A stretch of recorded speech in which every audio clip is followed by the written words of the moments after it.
Hello, मैं हूं आशीष। मैं हूँ लोकेश। आप देख रहे हो हमारा चैनल लोकेश आशीष। और आज हम ना डिफरेंस बताएंगे ऑटोमेटिक ट्रांसमिशन और मैनुअल ट्रांसमिशन कार के अंदर कि इन दोनों में क्या अंतर होते हैं। लोकेश, बताना चाहोगे आप कि आपकी प्रेफरेंस क्या रहेगी ऑटोमेटिक या मैनुअल में से? मुझे लगता है एक बार हम गाड़ी के अंदर चलते हैं और फिर देखते हैं गाड़ी के अंदर बैठ के, क्योंकि हमारे पास आज ऑटोमेटिक स्विफ्ट डिज़ायर है। हाँ, तो देखते हैं कि ऑटोमेटिक स्विफ्ट डिज़ायर बढ़िया है या मैनुअल बढ़िया है। बात करते हैं अंदर वैसे बैठ मुझे एक्सपीरियंस है ऑटोमेटिक गाड़ी का, के। हाँ, तो चलो स्टार्ट करते हैं वीडियो। तो आपको क्या लगता है कि ऑटोमेटिक ज़्यादा बढ़िया है या मैनुअल ज़्यादा बढ़िया है? मेरे हिसाब से तो ना गाड़ी ऑटोमेटिक बेस्ट है। अच्छा, क्यों? यार ऑटोमेटिक में आपको कुछ करना नहीं है ना। आपको क्या करना है, आप बस गाड़ी में बैठोगे, गाड़ी अपने आप सब कुछ संभालेगी। मैनुअल के अंदर आप बताओ, आपकी चॉइस तो मैनुअल है ना। मैनुअल के अंदर मुझे लगता है कि ऑटोमेटिक से ज़्यादा बढ़िया मैनुअल इसलिए है क्योंकि मैनुअल के अंदर आपके हाथ में शिफ्ट होता है। आप अपने हिसाब से शिफ्ट कर सकते हो। आप हाई आरपीएम तक जा सकते हो, लो आरपीएम पे चला सकते हो, सब कुछ आपके हाथ में है। और दूसरी चीज़ जो मुझे लगती है ना कि साथ में एफिशिएंसी बहुत अच्छी आती है, क्योंकि देखो हम इंडिया में रहते हैं और यहाँ पे सबसे बढ़िया होता है कि एफिशिएंसी ज़्यादा से ज़्यादा दे। लोग स्प्लेंडर इसलिए लेते हैं क्योंकि उसकी एवरेज ज़्यादा होती है, नहीं तो लेने के लिए केटीएम भी ले सकते हैं, पर उसको रनिंग कॉस्ट ज़्यादा आ जाती है। तो मेरे हिसाब से रनिंग कॉस्ट भी एक मतलब होना चाहिए एक ऑप्शन की, रनिंग कॉस्ट को हम देखें साथ के साथ। तो आप बताओ।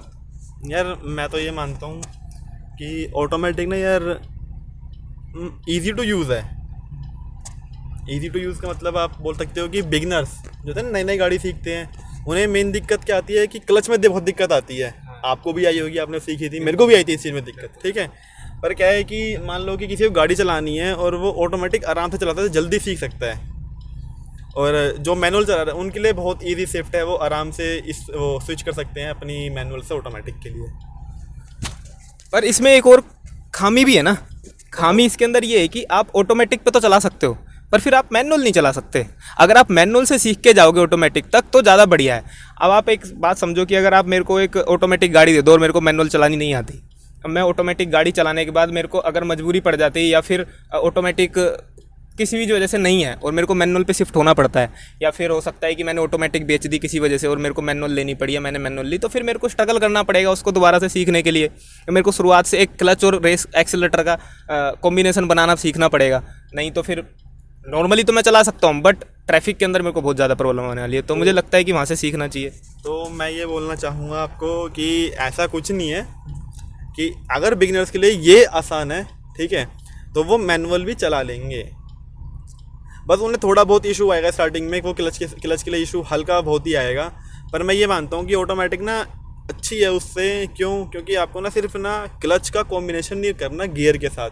ट्रैफिक में मेन इशू क्या होता है कि आप दिल्ली जैसे शहर में रह रहे हो या आप रह रहे हो किसी ऐसे शहर में कि जहाँ पे ना ज़्यादा भीड़ होती है, ज़्यादा रश है, ठीक है। तो वहाँ पे क्या होता है, गाड़ी ना लिमिटेड स्पीड उसकी 40 की रहती है, इतनी आप चला पाते हो। जाम ज़्यादा मिलता है, आपको ही पता है कि ऑफिस वर्क में जो बंदे गाड़ी से ट्रैवल करते हैं उनको मॉर्निंग में जाम मिलता है और इवनिंग छुट्टी होती है तब भी उन्हें जाम मिलता है। तो क्या होता है कि ट्रैफिक जाम के अंदर ना उनको ना पैर और दर्द हो जाता है बार बार ही। यार ले क्लच दबाया, बार बार क्लच दबा रहे हैं, गियर चेंज कर रहे हैं, क्लच दबाया, गियर चेंज कर रहे हैं। अब रेड लाइट आ गई तब क्लच चेंज कर, वो क्लच दबा रहे हैं, फिर गियर चेंज कर रहे हैं। ऑटोमेटिक में ऐसा है ही नहीं। आपको सिर्फ अपनी गाड़ी डी पे डाली, आपने ड्राइव मोड पे डाली और आपने यूज़ करो। जहाँ पर एक ब्रेक लो, रेस देनी है रेस दो। आप बताओ कि क्या खास बात है मैनुअल में इससे? मैनुअल में देखो, आपकी बात ठीक है कि ट्रैफिक में प्रॉब्लम होती है। ट्रैफिक में हमें बिल्कुल ऑटोमेटिक बहुत सारा देती है, बट कहीं ना कहीं ये भी तो है ना कि देखिए ऑटोमेटिक गाड़ी 25,000 से लेके 1.5 लाख तक महंगी भी होती है मैनुअल से। तो एक इनिशियल कॉस्ट भी बहुत ज़्यादा भारी पड़ जाती है, और साथ ही साथ फिर उसकी maintenance, service cost, wear tear जो होता है गाड़ी के अंदर, ठीक है। और मान लेते हैं कि अब बिगिनर है कोई, आपके हिसाब से अगर मैं बोलता हूँ कि एक बिगिनर है, बिगिनर को आपने ऑटोमेटिक गाड़ी दे दी, बट उसको एक्चुअल में पता नहीं कि गाड़ी किस तरीके से ऑपरेट करनी है, क्योंकि यही वो बिगिनर है। उसके लिए गाड़ी एक मतलब एक घोड़ा है, उस बेलगाम घोड़ा है, वो जैसे मर्जी चलाएगा उसको, ठीक है। तो उस वक्त उसको एक ट्रेनिंग की पहले जरूरत है, क्योंकि अगर उसने गलती से भी चलती गाड़ी के अंदर उसने गियर शिफ्ट करे, ठीक है, गलती से उससे शिफ्ट हो गए, तो गियर बॉक्स ख़राब हो सकता है और एक बहुत बड़ी कॉस्ट उसको बियर करनी पड़ सकती है। क्योंकि उसका जो मेंटेनेंस है, जो उसका जो रिपेयर का कॉस्ट आएगा, वो इतना हैवी होगा कि शायद वो करवाने से पहले बहुत बार सोचे ना। तो अब बताओ इसके बारे में आप क्या। तो आप ये किस में बता रहे हो कि कॉस्ट ज़्यादा किस में आएगी, ऑटोमेटिक में मैनुअल में? बिल्कुल ऑटोमेटिक में आएगी, मैनुअल। अरे ऑटोमेटिक के अंदर ये कॉस्ट आएगी तो सही है, पर ये तो देखो कि ये आसानी से सीख जाएगा जल्दी। सीख जाएगा, आपकी बात ठीक है, सीख जाएगा। और और मुझे लगता है कि सीखना तो सीख तो जाएगा ही, वो मैनुअल भी सीख जाएगा। जरूरी नहीं है कि वो ऑटोमेटिक ही सीखे, वो मैनुअल भी सीख जाएगा। बट देखिए क्या है ना कि अगर किसी की, मेरे हिसाब से मेरे को ऐसा लगता है कि माइलेज को लेके और लोअर परचेज को लेके, क्योंकि उसकी हमेशा जो कॉस्ट होती है नई गाड़ी की, नई गाड़ी हो चाहे आप एक पुरानी गाड़ी भी खरीद रहे हो, तो मैनुअल की कॉस्ट हमेशा ऑटोमेटिक से कम रहेगी।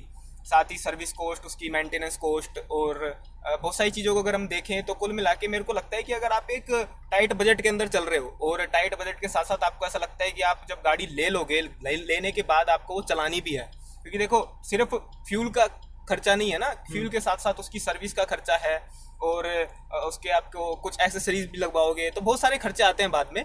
और तो उसको देख के ऐसा लगता है मुझे कि हमें अगर बजट का टाइट इशू है और आगे चल के हमें लगता है कि शायद हमें इतनी कॉस्ट नहीं दे पाएंगे, उसके अंदर इतना पैसा हम खर्च नहीं कर पाएंगे रनिंग कॉस्ट में, तो फिर मुझे लगता है कि मैनुअल ही प्रेफर करनी चाहिए।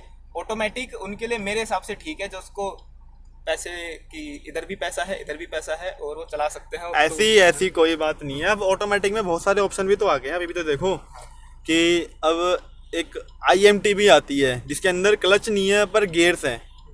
ज़्यादा से ज़्यादा वो मैनुअल गाड़ी से 20-25 हज़ार महंगी है।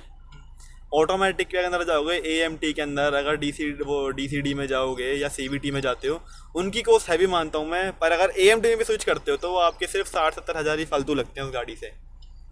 आप बोल रहे हो कि फ्यूल इफिशेंसी ज़्यादा है इस गाड़ी से ऑटोमेटिक की, मैंने मान ली ऑटोमेटिक गाड़ी ना कंट्रोल अपने हाथ में वो मैनुअल गाड़ी का ऑटोमेटिक के मुकाबले, पर यार स्विच करना चाहिए लोगों को इसके ऊपर।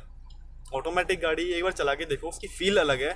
आप हमेशा ही फ्री रहोगे एक तरीके से, देखा जाए तो। देखो ना, आप फ्री बैठे हो, ठीक है, आपका एक पैर हमेशा रिलैक्स मोड पे रहेगा, हमेशा रिलैक्स मोड पे रहेगा। क्लच है नहीं आपके पास, आपका एक हाथ फ्री रहेगा, क्यों, आपको बार बार गियर नहीं डालने, ठीक है। आप रेड लाइट पे भी अगर खड़े हो, ठीक है, तो भी आपको गाड़ी न्यूट्रल पे नहीं करनी, ज़रूरी नहीं है। आप D पे छोड़ो, सिर्फ ब्रेक ले लो, या फिर आप P पर पार्किंग मोड पे करके छोड़ सकते हो गाड़ी को। तो चलो अब आप बताओ दोस्तों कि आपकी पसंद क्या रहेगी, ऑटोमेटिक या फिर मैनुअल।